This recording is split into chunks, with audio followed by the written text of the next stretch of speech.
ঘুম থেকে উঠে আমার অবস্থা যেমন থাকে, তারপর ঘর ঝাড় দেওয়ার জন্য রেডি হয়ে গেলাম। ঝাড়ু নিয়ে চলে এলাম। আমার মাতনিটা দেখতে পাচ্ছ তো?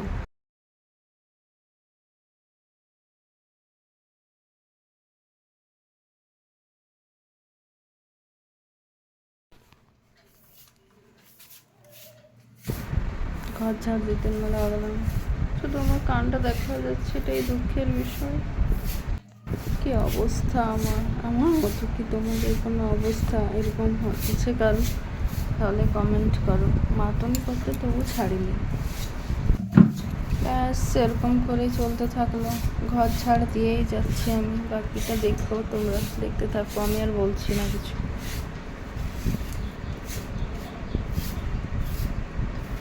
চুপচাপ শুধু ঘর ঝাড় দিয়ে যাচ্ছি।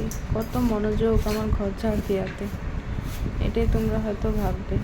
বাট আমি যে ঘরের কিছু কাজ করি না অতটা। এবার রান্নাঘর ঝাড়ু দিতে চলে এলাম। বাস এবার ঝাড়ু নিয়ে একটু মাতনি মেরে দিলাম।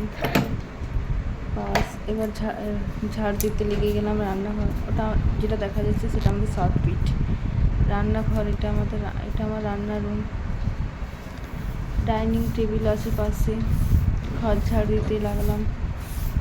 তো তোমরা আমার মতো বিকেলে কে কী কাজ করো তো কমেন্ট নিশ্চয়ই করবে। এবার একটু নাচ করে নিলাম।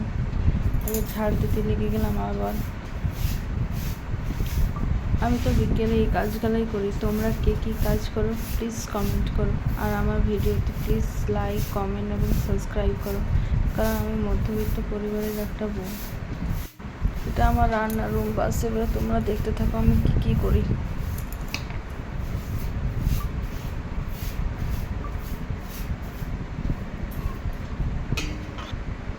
দেখছো বালতি দড়ি নিয়ে জল তুলতে চললাম এবারে।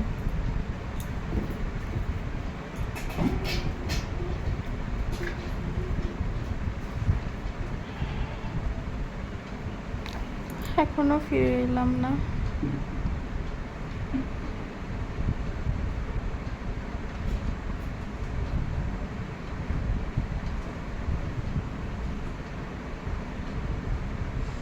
তোমরা কি ভাবছো আমি কোথায় চলে গেছি ফোনটা রেখে? তাই তো না, আমি এক্ষুনি আসবো। ওয়েট করো, জল তুলতে তো টাইম লাগবে, তাই না?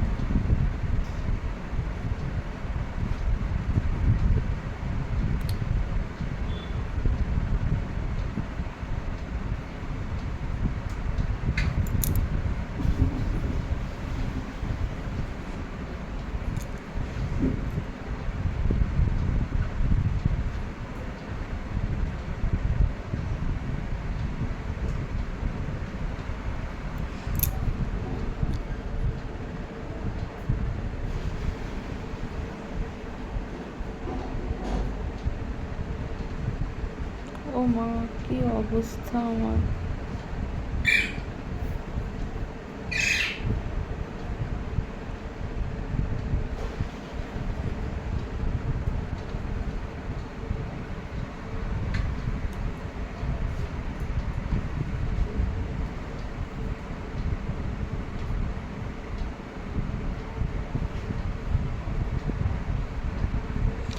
তোমরা কিন্তু পুরো ভিডিওটা আমার দেখতে থেকো বাস, আর এইভাবেই পাশে থেকো। ফাইনালি লুদু করে আমি জল নিয়ে চলে এলাম। তোমরা কীভাবে আমি এতক্ষণ কোথায় চলে গেছিলাম তোমাদের ছেড়ে? না, আমি কোথাও যাইনি, জল তুলতেই গেছিলাম। বাথরুমে জল দিলাম। আসলে আমাদের ঘরে তো আর ট্যাঙ্কি নেই, তাই জন্য এবার আমি জলটা সাইডে রেখে দিলাম।